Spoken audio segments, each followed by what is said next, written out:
was almost 11:30 on a Friday night. As soon as I opened the door, I could hear that low hum of my mother's sewing machine. Was she waiting up for me? I sat down next to her. "How was the dance?" she asked. I sighed with a dejected look on my face. No one had asked me to dance. A 3-hour dance at my high school, and no one had asked me to dance. Have you ever felt that kind of rejection? Then asked, did you smile at anyone? Did you make eye contact? The answer to both questions was a mumbled no. Thinking about that evening, everything about my demeanor had screamed wallflower. No, it's not surprising no one asked me to dance. And although I had convinced myself that I was shy, I vowed to behave differently at the next dance. Somehow I managed to muster up the courage to smile and to make eye contact. Lo and behold, I was asked to dance. If only I had known those two simple techniques, I could have saved myself a lot of teenage angst. Hi, I'm Pat Schultz. I'm a speaking coach. I'm still shy and an introvert by nature. However, I've learned and practiced how to think confidently, present myself confidently, and speak confidently. You can too. There are 3 factors that contribute to our speaking success, whether we're at a networking event, a sales meeting, or on a stage. These 3 factors are your mindset, your physical presence, and your voice.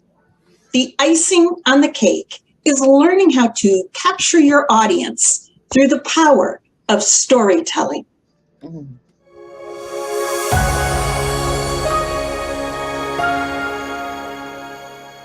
Let's talk about the first factor, a confident mindset. On average, 74% of our population have some sort of fear of public speaking. If you're one of those, you're not alone. It's not just about public speaking, though. Many people who go in front of a crowd to perform, such as professional athletes, actors, and musicians, face fears as well. When faced with standing up in front of a group, we break into a sweat because we are afraid of rejection. And at a primal level, the fear is so great because we are not merely afraid of being embarrassed or judged. We are afraid of being rejected from the social group, ostracized, and left to defend ourselves all on our own. There are several ways you can overcome the anxiety that you feel when you are ready to speak in front of a group of people. One of those techniques is what we call reframing. Reframing puts a different perspective on what is happening. All the things that you feel when you are ready to speak in front of a group, such as an increased heart rate or sweaty palms, can be the same feeling for either anxiety or excitement. You get to choose. Remember back to the first time you rode a roller coaster. You were probably a young child. You were so excited, but you were a little bit afraid too. You wanted to do it, though. All your friends and older siblings rode, and you wanted to do it too. You sat there in the car as the roller coaster inched and clicked its way to the top. You were excited and scared all at once. When you choose excitement over anxiety or fear, your brain automatically adapts, and you are no longer in that primal flight or fight mode. You can be scared or excited. The very same chemicals are released in your brain. Choose being excited about getting up on that stage. Choose to be excited to speak at that networking event. When you choose excitement over anxiety, you reframe your fear of public speaking and give it a more positive perspective. Oh my God, it was terrible.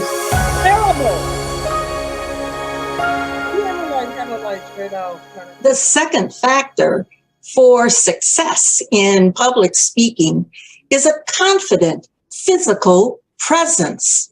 Nonverbal communication accounts for 50% of our message, 50%. So a confident physical presence is very important. When we talk about nonverbal communication and our confident physical presence, what we're looking for is open body language, showing that you have nothing to hide. You want to take up some space on the stage, in the conference room, or at the networking event.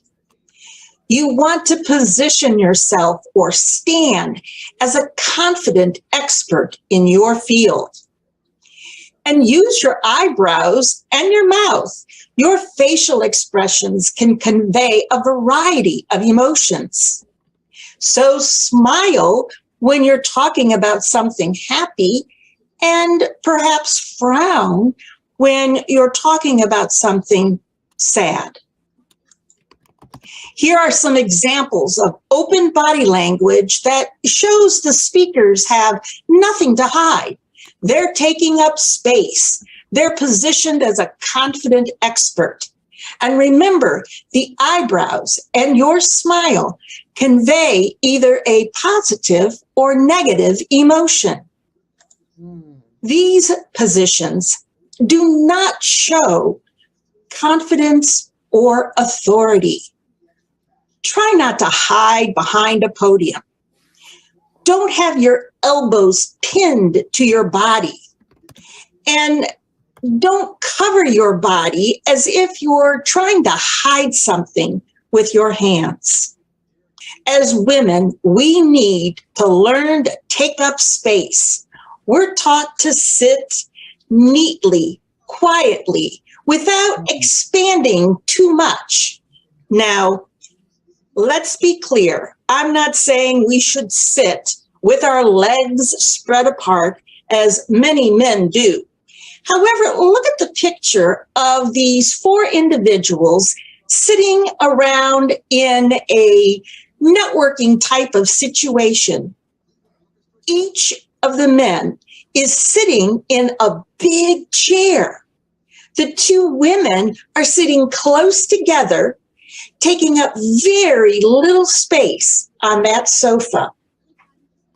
As women, we need to learn to claim our space, whether it's on stage, at a networking event, working in groups, or in a conference room.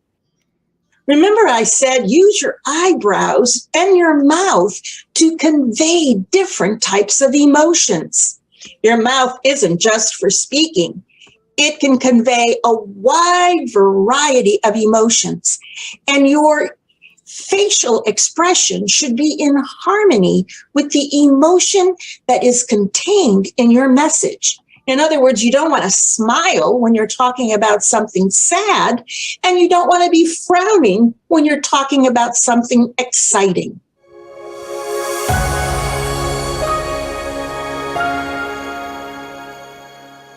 The third factor to successful public speaking is a confident sounding voice.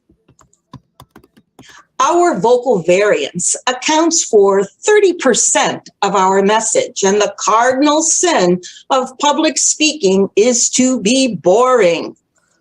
When you speak in a monotonous voice with little tone, pitch, or volume variation, you won't connect with your audience and most likely send them to sleep.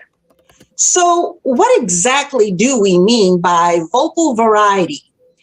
These are the items we'll be discussing: your pitch, tone, volume, pace, clarity, pause, and inflection. Have you ever noticed that you have a naturally high pitch when you're excited? This is a great asset. Unfortunately, when you get nervous, you also naturally raise your pitch. This is because when you're nervous, your muscles tense up, which in turn tense your vocal cords. This raises your pitch inappropriately, and it's interpreted correctly as nerves and a lack of confidence. For this reason, you need to learn to relax, manage your nerves, and consciously lower your pitch just a little. Normally, we speak with greater impact when we speak at a lower pitch. Our tone is the amount of air we use while we speak. You can have so much air that you don't have any edge at all in your voice. An edge is that vibration in the back of your throat. That goes all the way to the least amount of air, where you're running out of air while you're talking. Here's an example to help us understand what I mean by pitch and tone. Think of your voice as going up the stairs and down the stairs. And then there's the landing in the middle. So when we are excited, we see a new baby or a new puppy, we say, "Oh, isn't it so cute? Oh my gosh, I'm so excited. It's adorable." Or you may be getting ready to discipline your children, so you use a lower, stern voice as you tell them, "If you don't stop that right now, you're going to be in a timeout." And then we have our normal voice, or what we consider normal, which is like the landing between the stairs going up and the stairs going down. We get accustomed to using these three voices: the very high, excited voice, the very low, stern voice, and then the one that we call our normal voice in the middle. In reality, we have a full range that we can use when we're speaking. Instead of being stuck at only these three levels, learn how to use the full range of your voice. Another example of both tone, pitch, volume, and pacing is the example of Margaret Thatcher. When Margaret Thatcher was appointed Prime Minister, she was interviewed and she spoke in a soft, breathy, fast-paced voice. Now, there's nothing wrong with that voice. After all, it did get her appointed as a Prime Minister of Great Britain. However, Margaret Thatcher wanted to develop a more authoritative voice. She was going to be interacting with world leaders She represented a world leader, and she wanted a voice that was more confident, more authoritative, one that would command respect. I want you to listen to the before and after voice of Margaret Thatcher and pay attention to the tone, how much breath is being used or not used, the pitch, how high or low her pitch is, the emphasis that she makes using her volume and her pace. I've been so busy that I haven't had really much time to think about it. After all, I know I'm still only me, and so do my family. But I'm very much aware of the responsibilities and a little bit apprehensive. Who wouldn't be when you think of the names that I follow? Let me answer that very deeply, because I feel very strongly about it. The greatest divisions this nation has ever seen were the conflicts of trade unions towards the end of a Labour government. We have heard the dramatic difference with the before and after voice recording of Margaret Thatcher. Let's use another example, the famous speech by Dr. Martin Luther King Jr., I Have a Dream. Imagine the delivery of this famous speech with a high-pitched voice. I have a dream that one day this nation will rise up and live out the true meaning of its creed. Let's listen to the delivery with a breathy voice. I have a dream that one day this nation will rise up and live out the true meaning of its creed. What about a monotone? I have a dream that one day this nation will rise up and live out the true meaning of its creed. And lastly, a nasal voice. I have a dream that one day this nation will rise up and live out the true meaning of its creed. The dramatic and powerful impact that we remember of this famous speech is due to the deep, resonant voice of Dr. Martin Luther King Jr., the vocal variety he used in delivering those powerful words.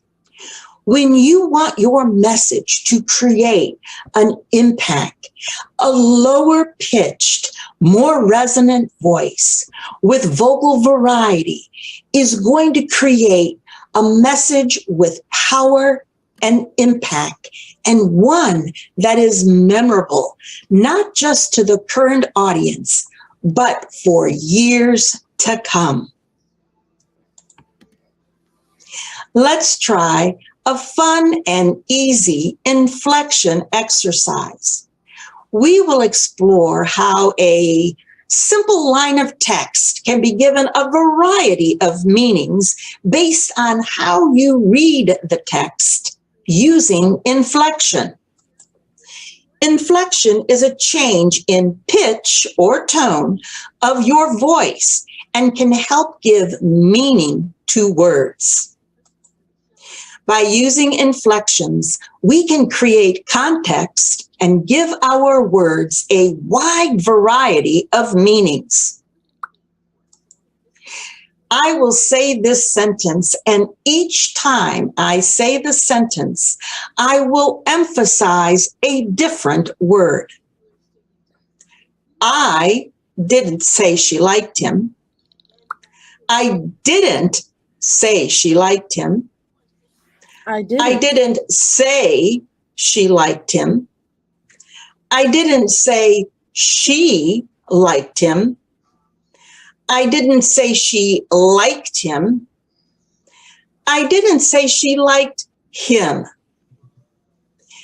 I hope you can see by taking a look at these examples how easy it is to create context, to create emotion, and more impact with your message when you use the different elements of vocal variety.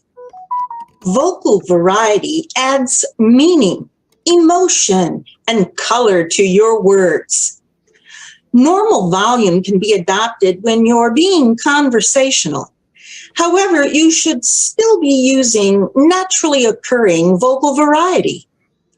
Some speakers start out loud and they stay that way all the time. Remember, as with everything in life, if you highlight everything, nothing is highlighted.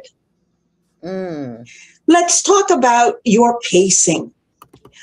Audience members find it harder to follow you and won't have time to reflect on what you've said and will have difficulty absorbing or taking in what you've just said if you speak too quickly. And many of us have a tendency to speak quickly when we're nervous. Mind you, a bit of appropriate fast-paced speaking is part of your vocal variety. Pause before and after an important statement. The pause before a key word or sentence flags that you are about to say something important. The pause after the key word or sentence gives your listeners time to reflect on and to absorb what you've just said. Pause after a rhetorical question to allow your audience some time to think, just like you would if you were not asking a rhetorical question. It's a matter of politeness. Pause when they are laughing. Why would you want to stop the laughter of your audience? Are you a little concerned or thinking about how you sound? Well, if you've never listened to your voice, record it on your phone and play it back. You should know how you sound when you speak. Just for listening to this webinar, I have a special offer for you, and it doesn't cost you anything at all except a little bit of your time and effort. If you send me a link to a 1-minute recording of your voice, I will provide you with personalized feedback at absolutely no cost to you. What can you record in that 1 minute? You can tell me who you are and what you do. Tell me something unique about yourself. Share with me some of your challenges for either public speaking or leading your team. Truthfully, you can tell me anything you want in that 1 minute. The purpose of the 1-minute recording is to provide you with personal feedback relative to your tone, pitch, volume, pace, and other vocal variety elements. This special offer is available to the first 5 women who email their video link to my personal email at pat_Schultz@att.net. Stories are a powerful way for leaders to engage customers, increase sales, rally the troops, sell ideas internally and externally, recruit talented staff, and share the key messages about you and your company that you want both your internal and external stakeholders to hear. A good story isn't just entertaining. It's scientifically proven to be more effective in helping people remember critical information. Leaders can invigorate the impression they make increase the impact they have, and intensify their influence on others by mastering the art and science of telling the right story at the right time. Paul Zak, an American economist known as a proponent of neuroeconomics, has shown in lab experiments that when watching a short, sad story about a father and son, 3 interesting neurochemicals are produced. Cortisol, which people feel as distress and encourages them to pay attention. Oxytocin, which promotes connection and care and encourages people to feel empathy. Dopamine, the reward chemical released when they take action. After experiencing the story, people who produced the most oxytocin were the most likely to give money to others. This chemical makes them more generous. When we share intimacy with someone, when we tell them secrets, share values and passions with them, our brain releases oxytocin. Neuropsychologists explain that oxytocin is the neurotransmitter that is an essential ingredient when we're building these significant connections with others. Life happens in the narratives that we share with other people. Facts can persuade people, but stories connect them and inspire them to action. When I coach my clients, I help them craft their message, craft their story, or their presentation by using the TEDx model on creating a story and a message that invites your audience to take action. This concludes our webinar. Thank you so much for joining me. I look forward to meeting all of you on the live Q&A. I'll answer any questions you have, and I hope to learn a little bit about you. For example, what are some of your fears about public speaking? How do you think you can improve your physical presence or the quality and sound of your voice? What were you thinking about when I was sharing my story with you about my teenage angst? This and more will be on the floor when we meet for the live Q&A.